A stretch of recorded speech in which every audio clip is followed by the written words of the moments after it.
Domesticalização linguística. O que é, afinal? Olá pessoal, eu espero que vocês estejam bem. Eu estou bem, graças a Deus. Para quem não me conhece, eu sou a Vanessa Rodrigues Fuma, eu sou guineense de Guiné-Bissau. Estou fazendo o curso de Letras Língua Portuguesa pela Universidade da Integração Internacional da Lusofonia Afro-Brasileira, UNILAB. E hoje eu vim compartilhar com vocês sobre a domesticalização, falar com vocês sobre a domesticalização linguística. Eu ouvi essa palavra recentemente, mas já tive muitos estudos relacionados que incluem essa palavra, apesar de não falavam, os meus professores não falavam propriamente dessa palavra. Mas assim, recentemente tivemos uma aula em que a minha professora falou com mais propriedade, sabe? E aí eu fiquei pensando, essa palavra levando ao nosso contexto guineense, será que enquadra? Mas eu acredito que enquadra sim. Porque se formos ver, o que a gente vive na Guiné-Bissau é também uma forma de domesticalizar a língua.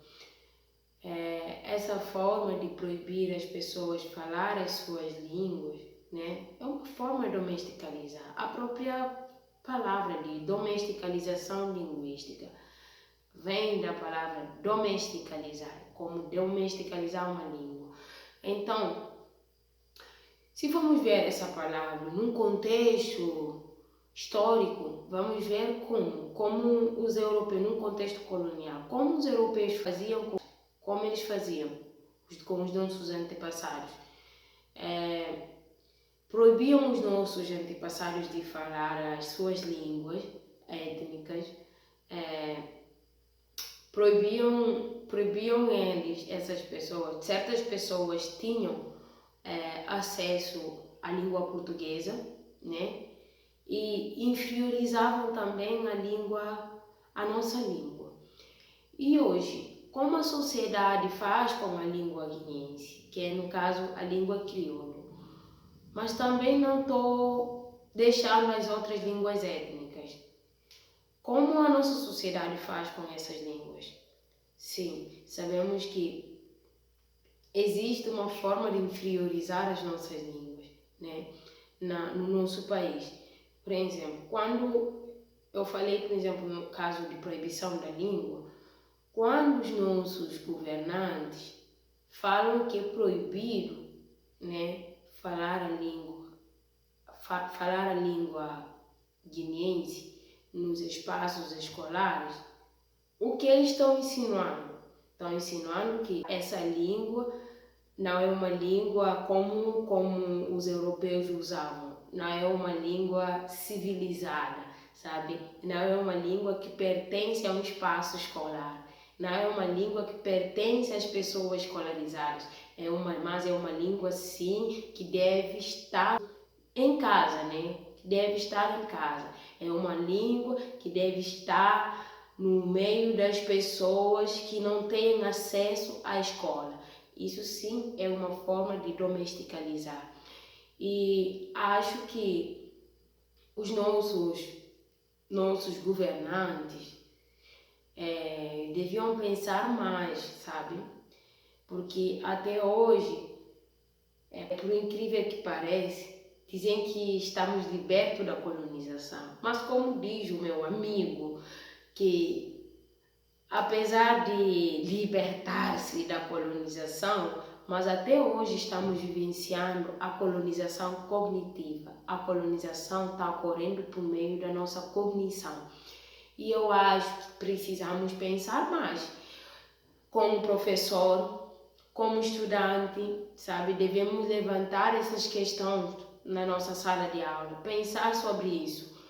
E até como o Estado mesmo, o Estado guineense, precisa pensar isso. Porque se eu for professora, será mesmo que eu vou proibir os meus alunos de falar a língua guineense nos espaços escolares, sendo que esses alunos não têm domínio da língua portuguesa? É a mesma coisa dizer a esses alunos que vocês não podem falar, não podem expressar as vossas ideias. Vocês têm que manter em silêncio. E eu acho que precisamos pensar sobre isso. Assim como eu falei, como os professores que já estão lecionando lá em Guiné-Bissau, precisam pensar sobre isso. Você vai proibir, será mesmo que você vai proibir o seu aluno de falar a língua guineense? Porque é uma língua que se fala em casa, né? Então, assim como alunos, porque muitas das vezes nós alunos, eu passei por isso, né? E eu acho isso não tem importância, sabe? Porque a nossa língua é a nossa língua, a nossa língua é a nossa identidade. Então, não podemos nos afastar daquilo que é nosso. Temos sim que fazer aproximar daquilo que é nosso, expandir as nossas línguas. Sabemos que os europeus, né, como eles dizem, quais são as línguas que eles dizem na perspectiva deles? As línguas são o francês, português e inglês, espanhol e outras línguas europeias. Sim, mas as línguas africanas eles colocavam como um dialeto. Por quê? Porque para eles, segundo a perspectiva deles, é que essas línguas não tinham valores, sabe? Essas línguas era a língua das pessoas que não são civilizadas.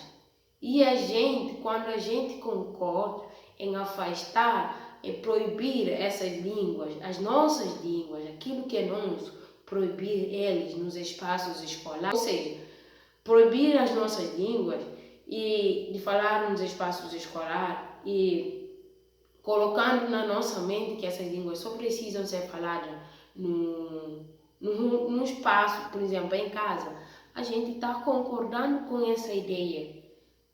A gente está a concordar que a língua guineense não é uma língua das pessoas civilizadas, não é uma língua que pertence às pessoas escolarizadas, sabe? Os europeus usavam essa técnica, ou seja, porque é uma forma de expandir as suas línguas, as línguas deles. E nós, como a gente vai expandir o nosso crioulo? Como? De que forma? Usando as nossas línguas só em casa? Não, né? Então, precisamos pensar mais sobre isso. O nosso Estado precisa utilizar política linguística que vai ajudar, que vai contribuir na valorização das nossas línguas, porque as nossas línguas é a nossa identidade. Então, precisamos pensar sim. Então, o que eu posso dizer é que quando a gente usa essas proibições de não falar ali as nossas línguas nos espaços escolares, só porque essas línguas não são oficializadas, estamos fazendo o quê? Estamos concordando com essa ideologia dos europeus, de que as nossas línguas é só um dialeto. As nossas línguas não é uma língua das pessoas civilizadas. E no mais, gente, é isso. Eu espero que vocês gostem do vídeo e o vosso comentário, as vossas sugestões. E deixem um like também, por favor, que vocês vão me ajudar muito. E tchau, gente. Um beijo da vossa linguista. E contem comigo para o próximo conteúdo.